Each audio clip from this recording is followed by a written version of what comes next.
Welcome to our show, Hong Kong Brief. Today, we have a mix of intriguing and dynamic stories to share. First up, the Hong Kong government is pressing the UK for details about the sudden death of Matthew Trickett, a man charged with spying for China. This case has raised many questions, and the investigation is still ongoing. Stay tuned for more on this gripping story. In financial news, Hong Kong stocks have seen their biggest weekly drop since January. After a 3-month rally, investors have started to turn defensive, leading to a 1.1% fall in the Hang Seng Index. We'll delve into what this means for the market and what might come next. Lastly, Dr. Josephine Ip Wing Yuk, the president of the Hong Kong, China Weightlifting and Powerlifting Association, has resigned following a controversy over her remarks implying Hong Kong is a country. This incident has sparked a lot of discussions, and we'll explore the reactions and implications. Please stay tuned for the detailed coverage. The Globe and Mail reports that Hong Kong has requested Britain to disclose details regarding the mysterious death of Matthew Trickett, a man accused of spying for China. Algernon Yao, Hong Kong's Secretary for Commerce and Economic Development, met with Britain's Deputy Consul General, urging transparency about Trickett's death in Maidenhead, southern England. British police are investigating the death of Trickett, a former Royal Marine, who was charged under Britain's National Security Act along with 2 others. The trio allegedly assisted a foreign intelligence service by gathering information and conducting surveillance. Yao emphasized the importance of revealing the truth to prevent speculation and ensure the normal operation of Hong Kong's Economic and Trade Office in London. The Chinese embassy in London has accused Britain of fabricating the charges, asserting that Britain has no right to interfere in Hong Kong's affairs.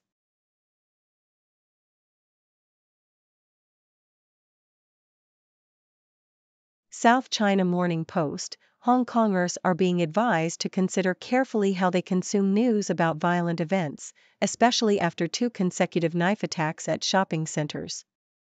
Experts like Timothy To Wing Ching from the Post-Crisis Counseling Network have highlighted the complexity of preventing copycat incidents, where one high-profile crime inspires similar acts. Videos of bystanders and staff using trolleys and ladders to subdue a knife man went viral on social media, raising concerns about the spread of such content. Clinical psychologist Olivia Lee Waitung from the Hong Kong Red Cross emphasized that news media should avoid glorifying these acts and should focus on the necessity of reporting facts. She suggested that social media and news outlets attach warnings to violent content to mitigate its negative impact. Counseling psychologist Michelle Chan Yuantung noted that witnessing or viewing violent attacks can cause distress, including flashbacks and insomnia, but these reactions typically subside over time with proper support. To Wing Ching also recommended that individuals identify suitable ways to consume news, such as switching to audio news if visual content is too distressing, and considering the screen size to reduce the impact of graphic images. Nikkei Asia: Taiwan Cement, now rebranded as TCC Group Holdings, is shedding its traditional cement image to diversify its business and align with global decarbonization efforts. Chairman and CEO Nelson and Ping Chong has steered the company away from its reliance on cement, reducing its share of total revenue to 60% and expanding into green energy and electric vehicle batteries. The company's transformation includes significant investments in Europe, such as a joint venture with Turkish conglomerate Oyak and increased stakes in Portugal's Simper. These moves are part of TCC's strategy to capitalize on Europe's stringent carbon pricing and environmental regulations. Chong emphasized the company's commitment to reducing carbon emissions, even at the expense of short-term profits, and highlighted the production of low-carbon cement in Europe as a profitable venture. The company's history dates back to 1917, and it has evolved significantly since its privatization in 1954 and its initial public offering in 1962. Despite challenges in the mainland Chinese market due to overcapacity and weak demand, TCC is poised to benefit from its green transition and European investments, although Fitch Ratings has noted the uncertainties in the green transition businesses and the weak cement market in China. South China Morning Post. Prominent Hong Kong fugitives Francis Hui Wingting and Joey Shunam, along with lawyer Jonathan Price, met with U.S. lawmakers to advocate for the passage of a bill that could close Hong Kong's representative offices in the U.S. and push for the release of jailed media tycoon Jimmy Lai Ching. The Keto Certification Act, which has passed committee stages in both the House and Senate, would revoke certain privileges of Hong Kong's economic and trade offices if the city is deemed to lack autonomy from Beijing. Hui, Shu, and Price also pushed for the Transnational Repression Policy Act, which calls for sanctions against those responsible for the rendition of individuals to countries where they face harm. Despite their advocacy, they stopped short of calling for a complete severance of U.S.-Hong Kong relations. Lai, the founder of Apple Daily, faces charges under the National Security Law and colonial-era sedition laws, accused of using his newspaper to incite sanctions against Hong Kong and China. The representatives argued that Hong Kong officials are involved in harassing opposition leaders abroad, and called for legislative measures to counter these actions. The event highlighted ongoing concerns about Hong Kong's autonomy and the treatment of activists and journalists. South China Morning Post reports that the Mandatory Provident Fund, MPF, in Hong Kong has achieved its best performance in 7 years, earning a combined 66.4 billion Hong Kong dollars, $8.5 billion US dollars, in the first 5 months of 2024, translating to an average of 14,000 Hong Kong dollars per member. This rally was driven by strong gains in Hong Kong and China stock funds, which saw returns of 7.6% in May and 5.9% in April. However, many members missed out on these gains due to shifting their investments to U.S. stock funds, which underperformed. MPF Ratings Chairman Francis Chung highlighted the whipsaw effect, where members sold low and bought high, resulting in missed opportunities. The MPF Schemes Authority emphasized the importance of long-term diversified investing over short-term trading. The market rally followed the China Securities Regulatory Commission's announcement to facilitate Hong Kong listings and expand the Stock Connect scheme, boosting investor confidence in Hong Kong and China stocks. South China Morning Post also delves into the essence of good storytelling in Hong Kong cinema, emphasizing that authenticity and reflecting real-life struggles are key. A lawmaker's suggestion to fund only positive stories risks stifling creativity. Recent films like Zero to Hero, Anita, and The Sparring Partner resonate with audiences by portraying perseverance and resilience. Despite the decline in Hong Kong's appeal as a shopping destination, local films like Twilight of the Warriors, Walden continue to draw significant interest, both locally and on the mainland. This film, which grossed 5.3 million Hong Kong dollars on its opening day, stands out for its homage to Hong Kong's urban environment and cinematic legacy, featuring references to iconic films and cultural elements. The article argues that Hong Kong should leverage its rich cultural heritage and urban vibrancy to tell compelling stories, much like how Fukuoka, Japan, maintains its street food culture. Emphasizing quality experiences and cultural richness can help Hong Kong remain a compelling destination.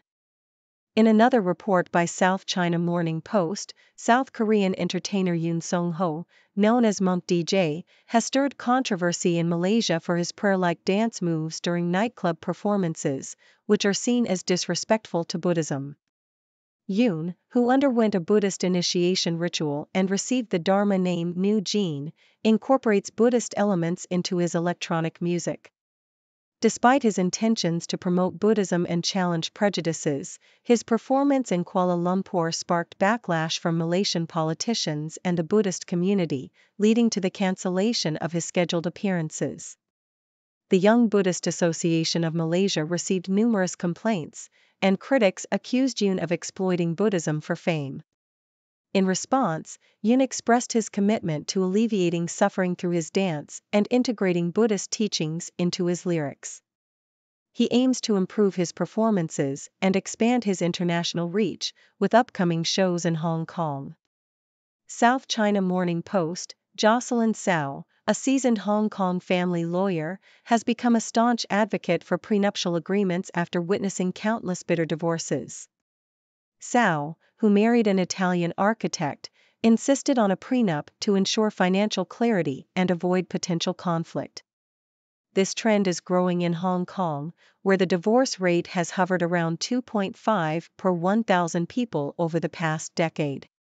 Wealthy individuals and financially independent couples are leading this charge, seeking to protect their assets and make the divorce process less contentious. The pandemic has further accelerated this trend, as uncertainties have driven more people to plan for worst-case scenarios.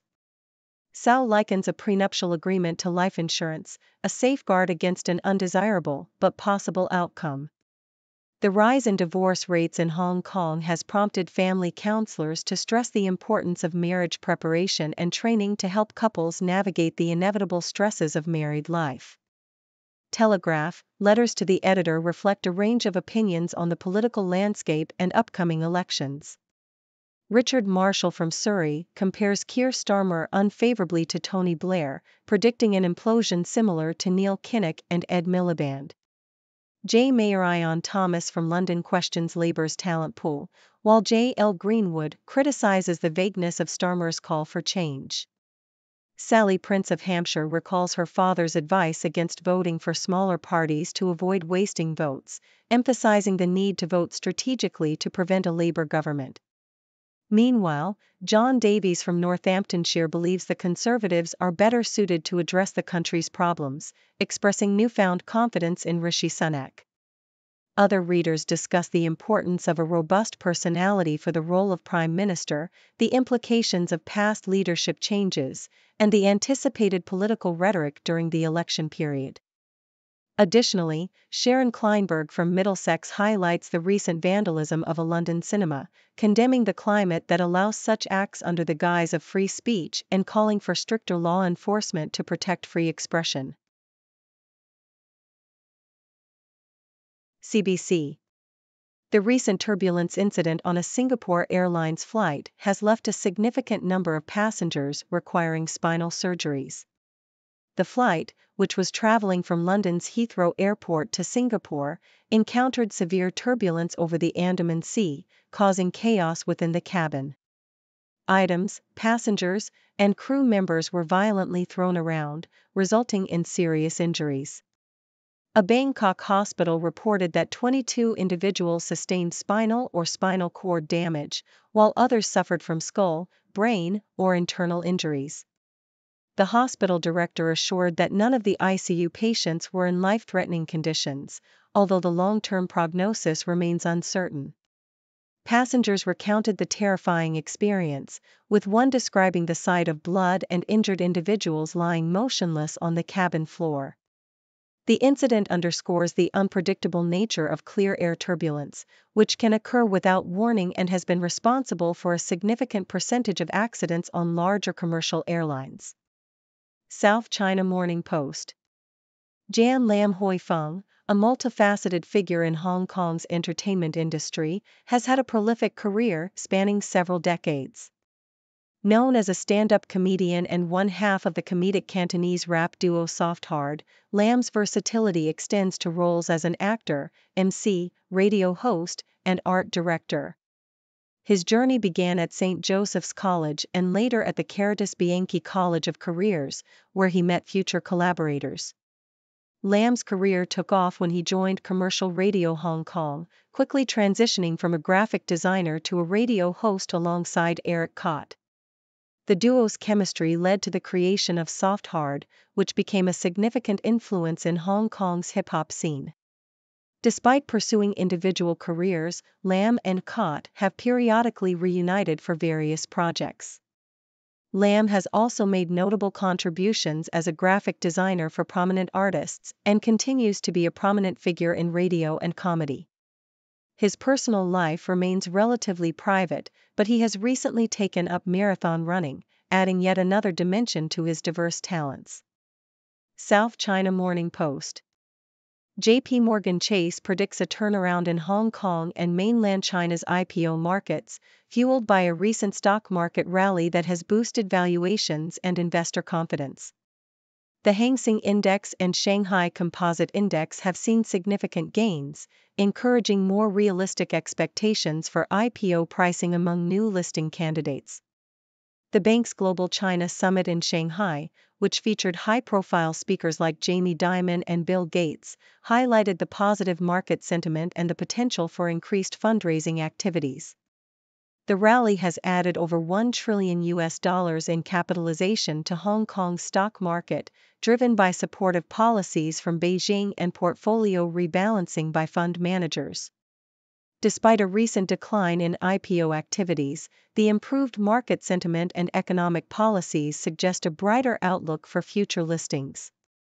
Officials from Shenzhen and Shanghai are actively promoting their markets in Europe, aiming to attract more international investors and bolster their credentials. Thank you for tuning in. The content above showcases the latest briefing reports and analytical synopses, thoughtfully curated by the 6Do team.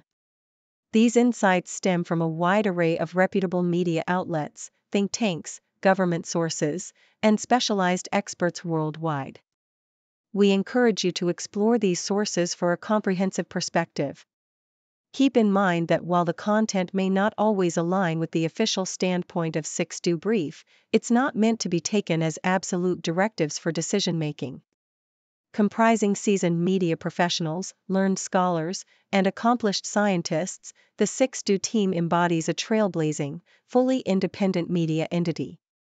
To customize 6Do Brief to meet your professional needs, you have the option to subscribe to a diverse array of briefings on our website, 6dobrief.com.